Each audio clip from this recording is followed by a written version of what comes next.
എല്ലാവർക്കും നമസ്കാരം. Welcome back to Niyans. നല്ല അടിപൊളി ടേസ്റ്റിൽ തയ്യാറാക്കിയ ബീഫിൻ്റെ ബ്രെയിൻ വരട്ടിയതിൻ്റെ റെസിപ്പിയാണ് ഇന്നത്തെ വീഡിയോയിലുള്ളത്.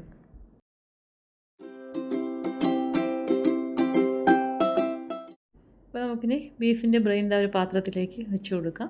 ഇനി ഇത് നന്നായിട്ടൊന്ന് ക്ലീൻ ചെയ്തെടുക്കണം. അപ്പോൾ ഇതിൽ ചെറിയ ചെറിയ നൂല് പോലുള്ള ബ്ലഡിൻ്റെ ഇതൊക്കെ ഉണ്ട്. അപ്പോൾ അതൊക്കെ ഒന്ന് ഇതേപോലെ കൈ കൊണ്ട് നല്ലതുപോലെ ഒന്ന് വൃത്തിയാക്കി എടുക്കണം. അപ്പോൾ അത് ഈസി ആയിട്ട് തന്നെ നമുക്ക് ഇതേപോലെ ഒന്ന് വൃത്തിയാക്കി എടുക്കാൻ പറ്റും. കൈ വെച്ച് ഇങ്ങനെ വലിക്കുമ്പോൾ നന്നായിട്ടത് ഇളകി വരും. ആ ഒരു രീതിയിൽ ഫുള്ള് നമുക്കിതിനെ ഒന്ന് വൃത്തിയാക്കി എടുക്കാം.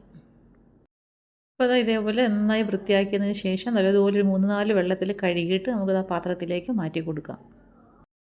ഇപ്പോൾ ഇതാ കണ്ടില്ലേ, നമ്മൾ ആ വൃത്തിയാക്കി എടുത്തപ്പോൾ നന്നായിട്ട് വെളുത്ത ആ ബ്ലഡിൻ്റെ ഇതൊക്കെ നല്ലതുപോലെ പോയിട്ടുണ്ട്. ഇനി ഇതേപോലെ വലിയ വലിയ പീസസായിട്ട് ഇതിനെ ഒന്ന് കട്ട് ചെയ്തെടുക്കാം. ഇത് ഭയങ്കരമായിട്ട് സോഫ്റ്റായിട്ടിരിക്കുന്നതാണ്. അപ്പം വളരെ പെട്ടെന്ന് തന്നെ നമുക്കിതേപോലെ മുറിച്ചെടുക്കാൻ പറ്റും. വലിയ വലിയ പീസസായിട്ട് വേണം ഇതേപോലെ മുറിച്ചെടുക്കാൻ. അപ്പം നമുക്ക് വരട്ടിയെടുക്കുമ്പോൾ കുറച്ച് കഷ്ണങ്ങളായിട്ടൊക്കെ കിടക്കും. ആ ഒരു രീതിയിലാണ് ഞാൻ ഇതിനെ മുറിച്ചെടുക്കുന്നത്.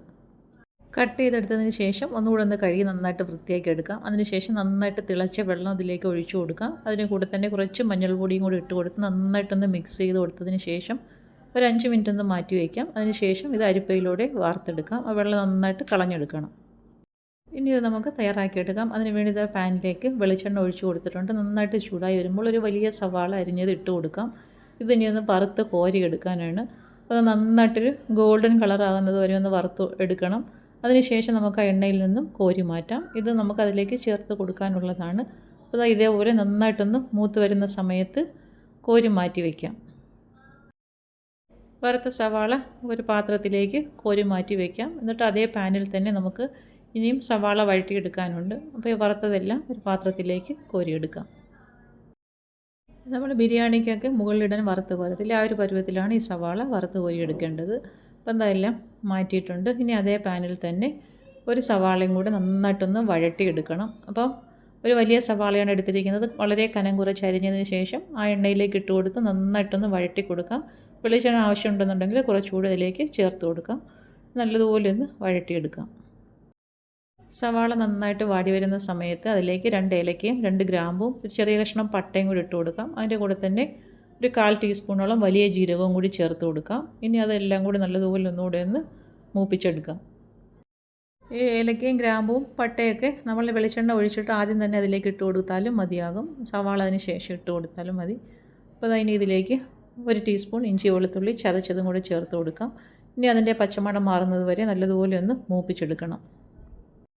ചേർത്ത് കൊടുത്ത് ഇഞ്ചിയുടെയും വെളുത്തുള്ളിയുടെയൊക്കെ പച്ചമണം മാറി വരുന്ന സമയത്ത് അതിലേക്ക് 2 പച്ചമുളകും കൂടി ഇട്ട് കൊടുക്കാം. അത് ഇതേപോലെ ചെറുതായിട്ട് അരിഞ്ഞതാണ്. അതും കൂടി ഇട്ട് കൊടുത്ത് വീണ്ടും നല്ലതുപോലെ ഒന്ന് വഴറ്റി കൊടുക്കാം. പച്ചമുളകും ഒന്ന് വാടി വരുന്ന സമയത്ത് അതിലേക്ക് മസാലകൾ ചേർത്ത് കൊടുക്കാം. 1 ടീസ്പൂൺ കാശ്മീരി മുളക് പൊടി ചേർത്ത് കൊടുക്കാം. അതിൻ്റെ കൂടെ തന്നെ 1 ടീസ്പൂൺ മല്ലിപ്പൊടിയും 1/4 ടീസ്പൂൺ മഞ്ഞൾപ്പൊടിയും 1 ടീസ്പൂൺ കുരുമുളക് പൊടിയും 1/2 ടീസ്പൂണോളം ഗരം മസാലയും കൂടെ ചേർത്ത് കൊടുക്കാം. ഇനി മസാലയുടെയൊക്കെ പച്ചമണം മാറുന്നത് വരെ നന്നായിട്ടൊന്ന് മൂപ്പിച്ചെടുക്കാം. ചേർത്ത് കൊടുത്ത മസാല നന്നായിട്ട് മൂത്ത് കളർ മാറി നല്ലൊരു ഡാർക്ക് കളറാകുന്നത് വരെ ഇതിനെ നന്നായിട്ട് മൂപ്പിച്ചെടുക്കണം. അപ്പോഴാണ് ഇത് കറിക്കൊരു ടേസ്റ്റ് കിട്ടുന്നത്. ഇനി ഇതിലേക്ക് ആവശ്യത്തിനുള്ള ഉപ്പും കൂടെ ചേർത്ത് കൊടുക്കാം. ഉപ്പും ചേർത്ത് കൊടുത്ത് വീണ്ടും നല്ലതുപോലെ ഒന്ന് മിക്സ് ചെയ്ത് കൊടുക്കാം.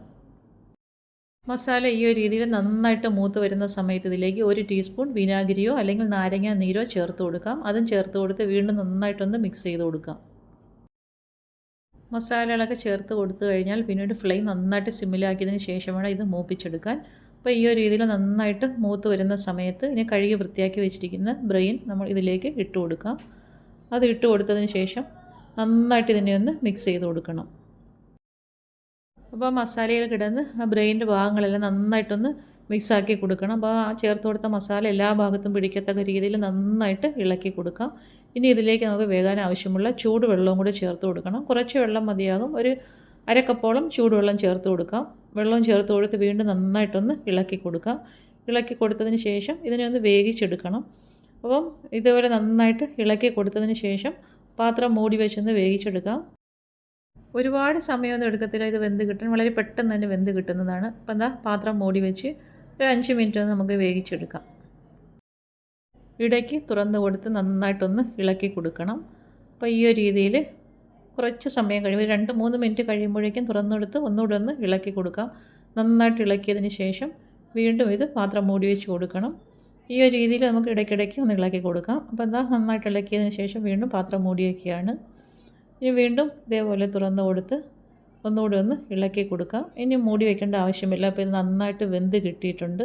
ഇനി നമുക്ക് തുറന്നിട്ട് നന്നായിട്ട് ഇതിനെ ഒന്ന് ഇളക്കി വരട്ടിയെടുക്കണം. ആ വെള്ളമൊക്കെ നല്ലതുപോലെ വറ്റി കിട്ടണം.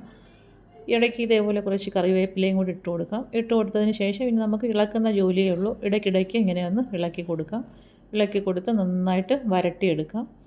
നന്നായിട്ട് ഇത് മൂത്ത് കിട്ടണം. ആ ഒരു സമയമാണ് ഇതിന് കറക്റ്റ് പരുവം. ഈ ഒരു രീതിയിൽ നല്ലതുപോലെ ഇടയ്ക്കിടയ്ക്ക് ഇളക്കി കൊടുക്കാം. വെള്ളം നന്നായിട്ട് വറ്റി വരുന്ന സമയത്ത് നമ്മൾ നേരത്തെ ഫ്രൈ ചെയ്ത് മാറ്റി വെച്ചിരിക്കുന്ന സവാള ഉണ്ടല്ലോ, അത് ഇതിലേക്ക് ചേർത്ത് കൊടുക്കാം. സവാളയും ചേർത്ത് കൊടുത്തതിന് ശേഷം വീണ്ടും നന്നായിട്ട് മിക്സ് ചെയ്ത് കൊടുക്കാം. സവാളയൊക്കെ ഇങ്ങനെ ഫ്രൈ ചെയ്ത് ചേർത്ത് കൊടുക്കുന്നത് കൊണ്ട് തന്നെ നല്ലൊരു മണവും ടേസ്റ്റുമാണ്. ഈ ഒരു രീതിയിൽ വീണ്ടും നന്നായിട്ട് ഇളക്കി കൊടുക്കാം. ഇടയ്ക്കിടയ്ക്ക് ഇളക്കി കൊടുത്ത് നല്ലതുപോലെ ഒന്ന് വരട്ടിയെടുക്കാം. ഇത് നമുക്ക് ചോറിൻ്റെ കൂടെയോ ചപ്പാത്തിയുടെയോ അപ്പത്തിൻ്റെയോ പൊറോട്ടയുടെയോ കൂടെ എല്ലാം കഴിക്കാൻ പറ്റിയ ഒരു ഐറ്റമാണ്. ഈ ഒരു രീതിയിൽ ബീഫിൻ്റെ ബ്രെയിൻ കൊണ്ട് ഇങ്ങനെയൊന്ന് തയ്യാറാക്കി നോക്കൂ. നല്ല സൂപ്പർ ടേസ്റ്റാണ്. ഇത് നമ്മൾ ബീഫൊക്കെ വരട്ടിയെടുക്കുന്നില്ലേ, അതേപോലെ കുറച്ചധികം സമയം ഇതേപോലെ പാനിൽ കിടന്ന് ഇടയ്ക്കിടയ്ക്ക് ഇളക്കി കൊടുക്കണം. ആ ഒരു സമയത്തിൻ്റെ പ്രശ്നമേ ഉള്ളൂ. അപ്പോൾ ഈ ഒരു രീതിയിൽ വേണം ഇതിങ്ങനെ തയ്യാറാക്കി എടുക്കാൻ. നല്ല ടേസ്റ്റാണ്. ഇടയ്ക്ക് വെളിച്ചെണ്ണ വേണമെങ്കിൽ കുറച്ച് വെളിച്ചെണ്ണയും കൂടി വരട്ടുന്ന സമയത്ത് ഇടയ്ക്ക് ഒഴിച്ചു കൊടുക്കാം. അത് നല്ല സൂപ്പർ ടേസ്റ്റുള്ള ബ്രെയിൻ വരട്ടിയത് റെഡിയായി കഴിഞ്ഞു. ഈ ഒരു രീതിയിൽ ഇങ്ങനെയൊന്ന് തയ്യാറാക്കി നോക്കൂ. കുട്ടികൾക്കൊക്കെ തീർച്ചയായിട്ടും ഇഷ്ടപ്പെടുന്നൊരു ടേസ്റ്റാണ്. അപ്പോൾ ഈ ഒരു രീതിയിൽ കുട്ടികൾക്കൊക്കെ ഇങ്ങനെയൊന്ന് തയ്യാറാക്കി കൊടുത്ത് നോക്കൂ. ഇനി ഇതാ പാത്രത്തിലേക്ക് ചോറ് വിളമ്പി കൊടുക്കാം. ആവശ്യത്തിനുള്ള ചോറിട്ട് കൊടുത്തതിന് ശേഷം ബ്രെയിൻ വരട്ടിയത് ഒരു സൈഡിലേക്ക് വെച്ച് കൊടുക്കാം. ഇനി വേറെ കറികളുടെ ഒന്നും ആവശ്യമില്ല. ഇത് രണ്ടും തന്നെ മതിയാകും. ഇതിപ്പോൾ ചോറിൻ്റെ കൂടെയോ ചപ്പാത്തിയുടെ കൂടെയോ അപ്പത്തിൻ്റെ കൂടെയോ ഒക്കെ കഴിക്കാൻ പറ്റിയൊരു ഐറ്റമാണ്. അതായത് കണ്ടില്ല, ഇതേപോലെ ചോറിലേക്കിട്ട് മിക്സ് ചെയ്ത് വാരി കഴിക്കാൻ നല്ല സൂപ്പർ ടേസ്റ്റാണ്. അപ്പോൾ ഇന്നത്തെ വീഡിയോ ഇത്രയേ ഉള്ളൂ. ഇഷ്ടമായാൽ ലൈക്ക് ചെയ്ത് സബ്സ്ക്രൈബ് ചെയ്ത് സപ്പോർട്ട് ചെയ്തേക്കൂ. വീണ്ടും അടുത്ത വീഡിയോയിൽ കാണുന്നത് വരെ bye from Niyans. Thanks for watching.